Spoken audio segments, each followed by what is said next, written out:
Hey guys, this is Dark Skeleton, and today we're going to go through and open up 7 Goblins versus Gnomes packs. The set just came out. You get 3 for just having played in the pre-release event, and then I purchased 4 more using some gold. So let's go ahead and see what we get. Hopefully we get some crazy-ass legendaries, but that's a 1 in 20, so who knows. These packs are pretty sweet, though. I like how they put in so much effort into the card packs. And that was a cool animation, too. Okay, we got a rare. Common. Goblin Auto Barber. I liked that guy in the arena mode. He's actually pretty good with rogue weapons. You can make some nice trades there. Valen's Chosen. I only saw it be played once against me. But it seems like a pretty strong priest card. Ooh, wow, all these class-based cards. Anodized Robocop. I'm not so much of a fan of this one, but it might be better in constructed because it's a mech. Will require some playing around with, but I wasn't too impressed in Arena. Flame Cannon. Now, that was good in Arena mode. 4 damage for 2 mana. You might be surprised how often you can 100% ensure the hit on the right target. And the rare is a one-eyed cheat, which... oh my god, that is such an abysmal card, I think. I mean... maybe in pirate stacks, but come on. A 4-1, it's like almost as bad as Magma Rager. Whenever you can summon a pirate, gain stealth. In a pirate deck, maybe. I barely even see that being a thing, but yeah, whatever. It's hard to say exactly which cards will be amazing and which ones will suck here. Oh, yeah, explode, Mr. Pack. Okay, common, rare. And a common. We'll go for the commons again. Ooh, Ogre Wallmaul. That thing really sucks, I think. I'm not really sure it's worth it. In Arena mode, I drafted a couple of these playing Warrior, and they just keep missing the wrong target, and that's a pretty big deal. I don't think it's really worth the stats for that drawback. Mechanical Yeti. Now, that's pretty cool. If I do make a mech deck, why run a Chillwind Yeti when you can just run a Mechanical Yeti? Druid of the Fang. I saw this card once in Arena, and when it was played, it absolutely annihilated me. Druid of the Claw, which is now a beast when it's transformed, which it's almost always transformed. Into this means you have a 4-6 on the board, followed by a 7-7 on the board. Very hard to beat. Probably some answers to it in Constructed, but I don't know about that. Puddle Stomper, if I feel like playing Murlocs. And Shield Maiden, gain 5 armor.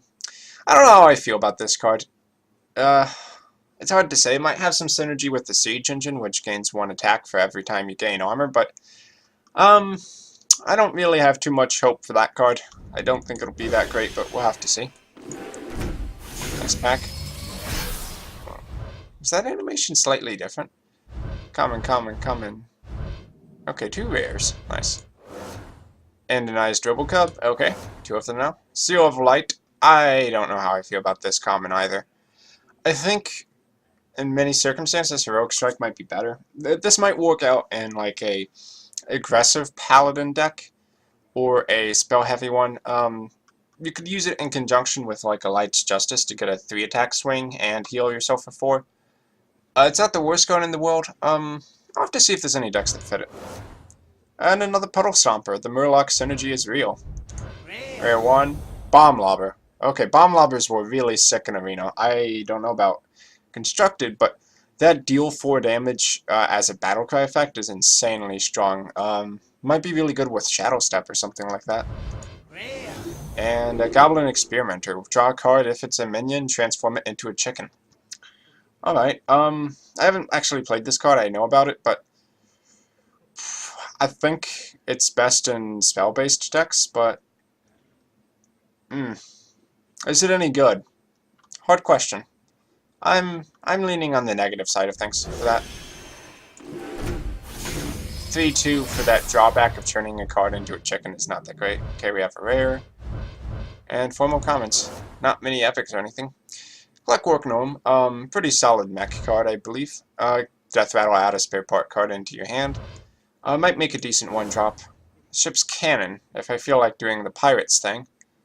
Whenever you summon a pirate, deal 2 damage to a random enemy. I think if you're running pirates, you definitely want to run this guy.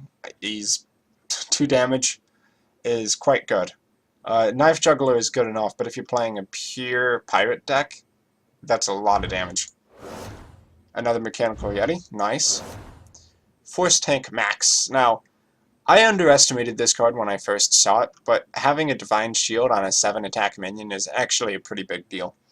And for 8 mana, it's not terrible. In some circumstances, I think it's better than an Iron Bug Protector. In some circumstances, it's on par. But I think overall it is better. Plus, you can play it in mechs. So what about the rare? Iron Sensei. Now, that's a pretty sick card. At the end of your turn, give another friendly mech +2/+2. If you're playing Rogue Mech, which might be a thing. I mean, I got the Goblin Auto Barber. Then, yeah, that's a card you want to play in mech decks. That's a nice buff. Especially if you can give them all stealth with spare parts or a conceal or something like that. Next up. Common.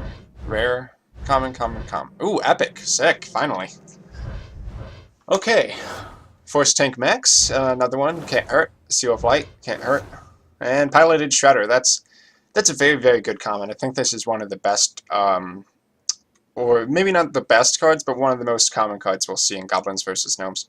It's a souped-up Harvest Golem, still a mech, 4/3 stats, summon a random 2-cost minion, which is very nice. Now, you can get a Doomsayer from it, which can be hilarious, because then when your opponent is done killing it on their turn, they pass the turn to you, and you have no response to it, because the Doomsayer already activates and blows up your entire field. But that usually doesn't happen. Now for the rare, Illuminator. If you have a secret at the end of your turn, restore 4 health to your hero. I was trying to make some like Hunter decks that work around this, but I think it might be best in a Mage Secrets deck.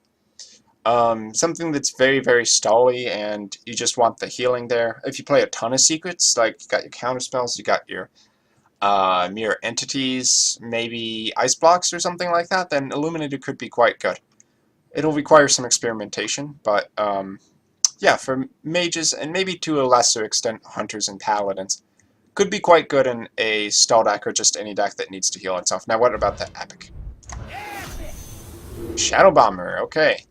1 mana, deal 3 damage to each hero. This is kind of suggesting that priests might be able to go aggressive in this pack. There's also another card called the Shadow Bomber, which whenever you heal a unit, the Shadow Bomber does 1 damage randomly to a random enemy. And cards like that, kind of suggesting that maybe something like a Shadow Priest, quote-unquote, could work. I think in anything but an aggressive deck, this is pretty much trash, but I might have to play around with Shadow Priest and see if there's anything good about that. Okay, 2 more packs left. Common, rare, common. Okay. Warbot, 1/3. Might be decent in a warrior mech deck. It's kind of surprising because 3 health on a mech, 1 drop, rather, is actually kind of insane. And the fact that it enrages means you can use this to take out a 2/1 and then have a 2/1 left over from that. So Warbot can have some value, plus as mech synergy. Probably not actually that bad of a card. Might be running a lot of mech decks. The Snow Trucker, a mage mech. Now, this card in Arena, I thought it was just going to be pretty much mediocre, period, whether it's Arena or Constructed. But actually, being able to freeze enemy characters, especially like your opponent who might be a weapons character like a warrior or a rogue, can be quite good. So this card is not trash, and in a mage mech deck, you know, could really work. Not bad. Lost Tail Strider. It's a 5/4 beast. If you're playing beasts, possibly with that Druid of the Fang beast synergy, Lost Tail Strider might be worth considering. Alternatively, probably goes in hunter decks, but we'll have to see exactly where it fits in and if it's worth playing. But I think definitely for beast druids. Explosive Sheep, a excellent board control card. Now, there are some pretty decent board clears you can do with this thing. Like, in the previous video, I was reading out the card clarifications, and one of the cards was Explosive Sheep combined with Poison Seeds. If you play Explosive Sheep onto a board, you poison seeds the whole board.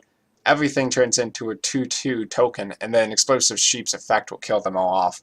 So that's like 6 mana, effectively the Druid's Equality Consecration.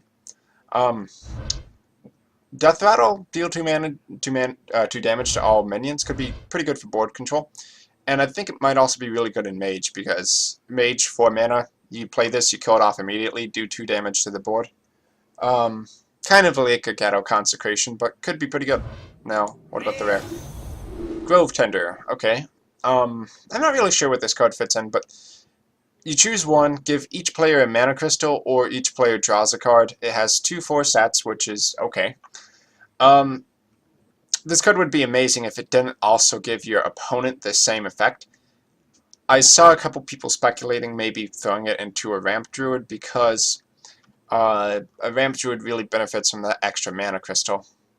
But because you can choose whether you want an extra card or you want to give a mana crystal, you might be able to give yourself a slight edge by giving yourself something that you need significantly more than your opponent actually does. I'm still kind of holding my opinion on that one. I'm not sure if it's really good to play or not. It could be mediocre, it could be good. It could also be pretty bad. Okay, last pack.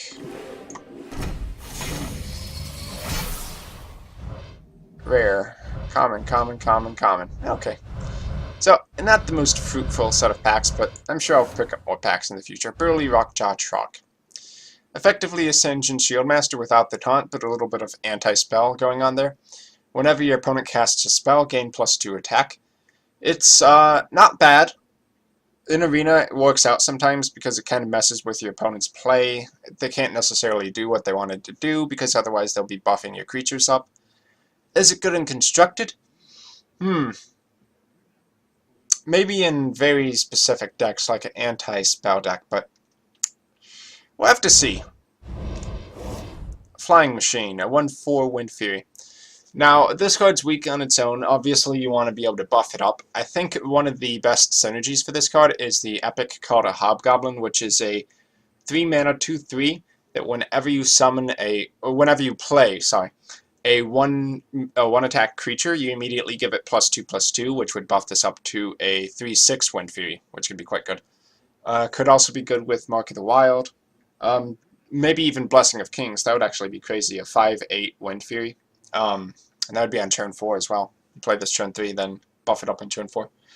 Needless to say, this card pretty much needs to be buffed with one of your spells in order to really be good, or an Iron Sensei, or some other kind of mech synergy. But I'm sure it will have some uses. Just requires buffs. Next up, the Shielded Minibot. 2/2 Divine Shield. This card's actually pretty strong in Arena mode. Never underestimate the power of Divine Shield. It allows you to make trades that you would have otherwise had to pay a minion for, but instead you just get it for free. It's also a mech unit. I'm not exactly sure what a mech paladin deck would look like, but I'm almost positive it would have 2 of these in it. Another Felon's Chosen. I think this is actually a pretty strong card. +2/+4 and +1 spell damage is a lot of value for 3 mana. So I think I'll definitely be playing around with this one, and I have 2 of them now, so sweet. And the rare is Implosion. Deal 2 to 4 damage to a minion, summon a 1/1 imp for each damage dealt. As for this card, I've been speculating that it's kind of weak. It doesn't have the Hobgoblin synergy. Because it summons 1/1 imps, it doesn't play them from your hand, so you can't make an army of 3/3 imps. The best synergy I can think of is probably Mal'Ganis. If you have Mal'Ganis on the board, you use this. You deal 2 to 4 damage, or more if you have extra spell damage. Summon a bunch of 1/1 imps, and while Mal'Ganis is on the board, they immediately become 3/3 imps. That could be quite good, and it is a Warlock card, so I think it's meant for demon decks. We'll have to see exactly how that works out. Okay, so that was my 7 packs for the opening of GvG. I do have quite a bit of dust to spend, so I'll be going and maybe making some select purchases of some commons and rares that I really want to play with. And I hope that the packs that you open up today or tomorrow are a little bit more exciting than that. Just 1 epic and I think 8 rares there, so my karma will give me better packs in the future, I'm sure. So thanks for watching, guys. I've been Doug Skeleton, and I'll see you all next time.